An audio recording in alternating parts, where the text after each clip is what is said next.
welcome you to Flag Raising 2016, the official opening of Germantown Academy's 257th year.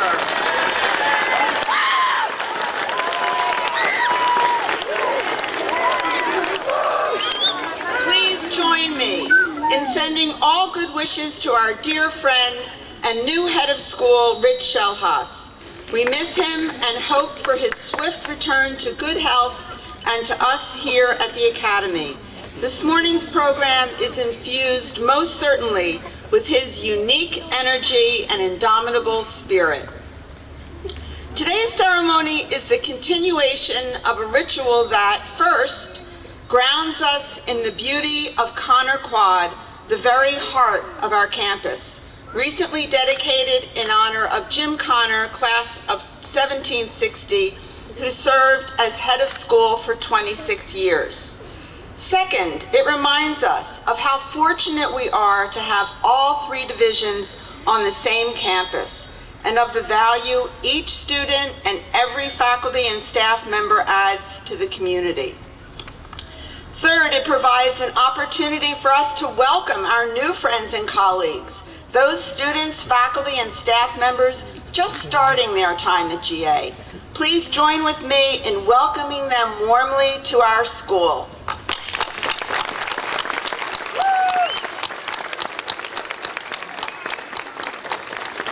And finally, today's ceremony retells our rich history and reminds us that hovering all about us are the hopes and dreams and high expectations of the thousands of students, teachers, and staff members who have stood on this quad before and gone on to become successful scholars, seekers, leaders. Their legacy reassures us that the path forward is well-trodden and visibly marked and leads toward and through the challenges and opportunities of this school year, the memories of which will remain a part of us through all our years to come. We will begin with Jim Fenerty, class of 1760, and Peter Druniani, also class of 1760.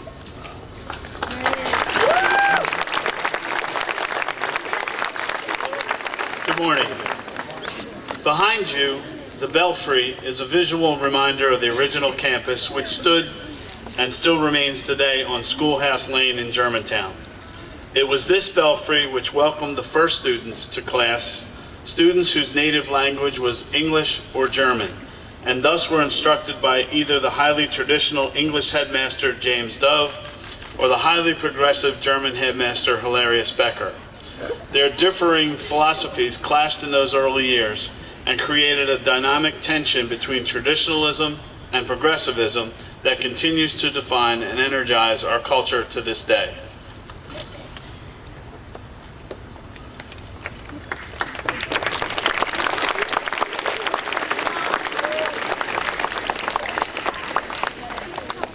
Around and beneath our original belfry, as distinguished by the scars of British and American musket balls, the Battle of Germantown raged, a key event in the American Revolution and the birth of our nation.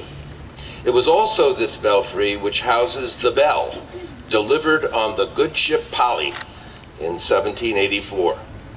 This bell will now toll 14 times, one for every grade, to announce to our community the official start of this school year.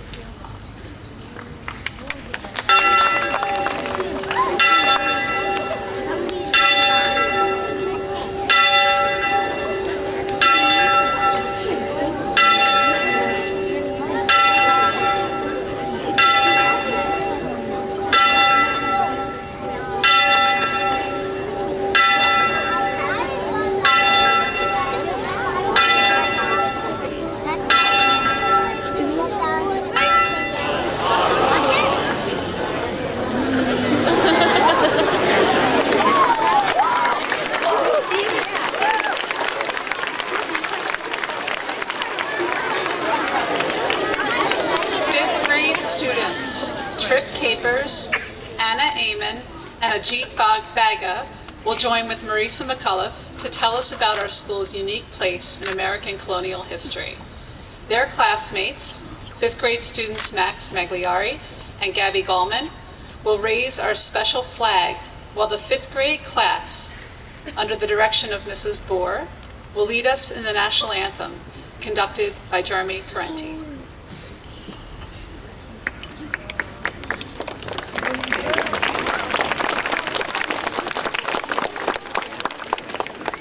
While the belfry served as a target for British troops, the school itself served the British Army as a hospital for wounded and sick soldiers.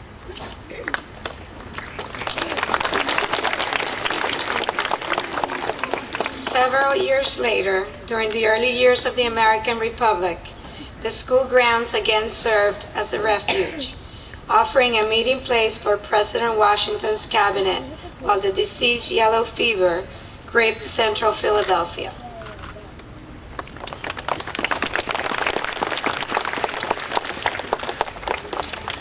At about this time, the school began flying the red, white, and blue flag of our new nation, which held 13 stars and 13 stripes.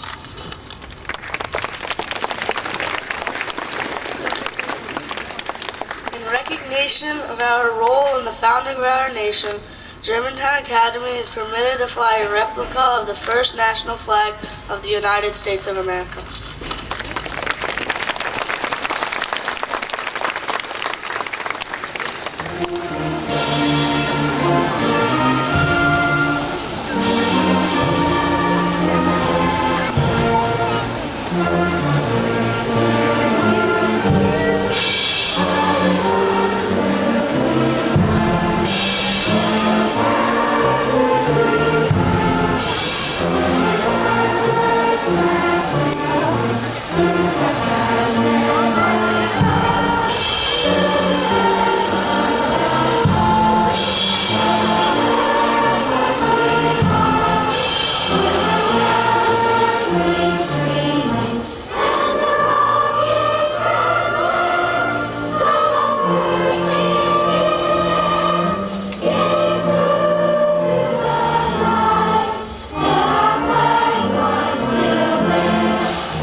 Middle school students Isabel Bourne and Rishi Mandapaka and faculty member Deb Mursky, class of 1760, will tell us how our red, white, and blue flag and school colors changed to red, blue, and black, and how the school's most influential headmasters changed the school's culture.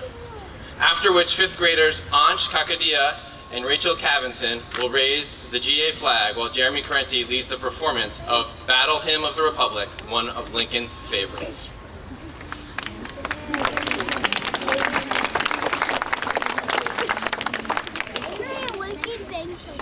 As our young nation grew, our school struggled to attract students. By the time the school changed its colors in the 1870s to red, blue, and black, the black replacing the white in tribute to former President Abraham Lincoln, Germantown Academy's enrollment had dwindled to only 11 boys.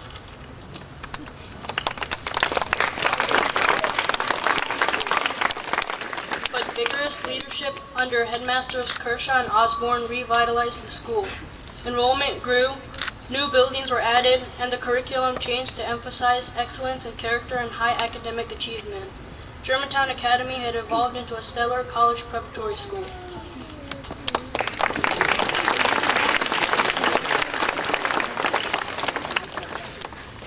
Germantown Academy thus moved at the start of the 20th century to the cutting edge of American education, offering students at that time unheard of opportunities on the athletic fields, in publications, and on the stage by establishing the Boys Inter-Academic League, the oldest schoolboy league in the country, the Belfry, the oldest high school drama club in the country, and the prototypes for the school newspaper, yearbook, and literary magazine, we still enjoy today.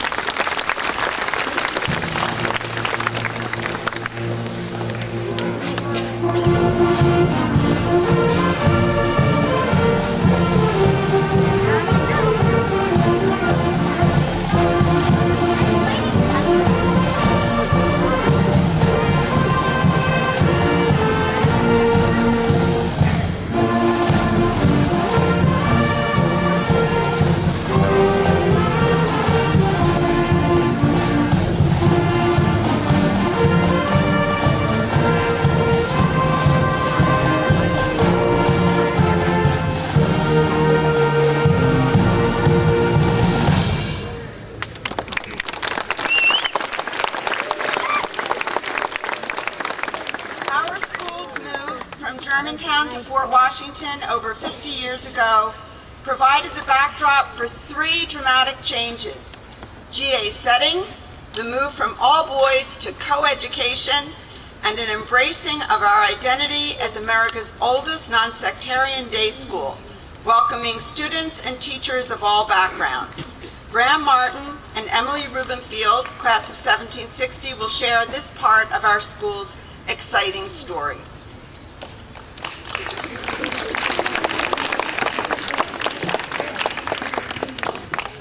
By the middle of the 20th century, Germantown Academy once again found itself in need of change. Change arrived when clear thinking and quick action on part of Headmaster Donald Miller and Board President Donald Beard enabled the school to seize the opportunity to move from Germantown here to Fort Washington. Moving a 200-year-old school was a risk, but the Board of Trustees, inspired and emboldened by our forefathers, met on December the 6th, 1958, at the Green Tree Inn in Germantown, in the very same room in which the original founders had met 199 years earlier to create the school, and made their own historic decision to change the location and types of students who could attend here at GA.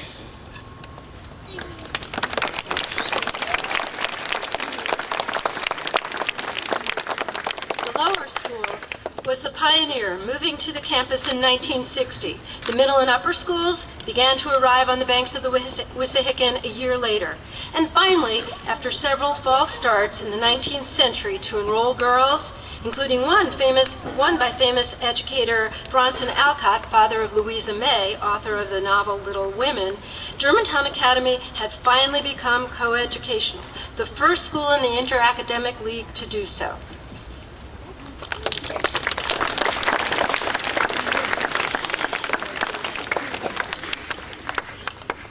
Members of the class of 2017, our senior leaders, will perform our final readings and conclude our ceremony by leading us, under the direction of Mr. Masters, in the alma mater. Our readers are McNeil Patriot Scholars, Akosia Adubafor, Julia Buckholtz, Gavin Reese, and Dan Smith, and they're joined by SGA President Alex Smith.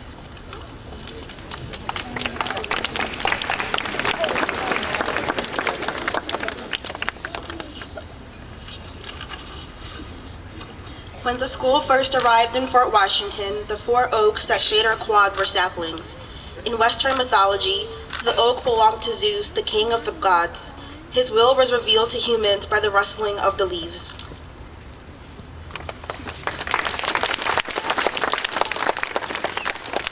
In GA's history, majestic trees have a direct connection to George Washington, who planted a chestnut tree on the grounds of the original campus as a gift to the school for educating his adopted son, George Washington Parke Custis, and for allowing his cabinet to meet on the school grounds.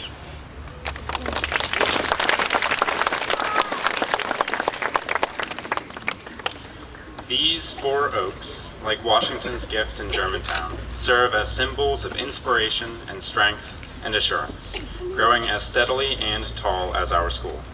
They shelter our comings and our goings. Their leaves rustle with promise that we, as a school and as individuals, will strive to fulfill.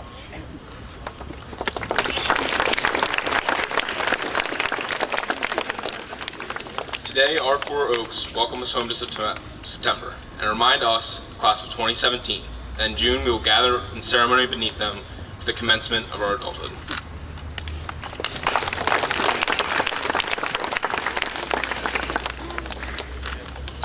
In tribute to our forebears and our teachers, we pledge collectively to be inspired in our leadership by our mission, to be independent in thought, confident in expression, compassionate in spirit, collaborative in action, and honorable in deed, and ask that you do the same as you join us in singing of our alma mater.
The songs sung and the bell rung, the 2016-2017 school year has officially begun. Join me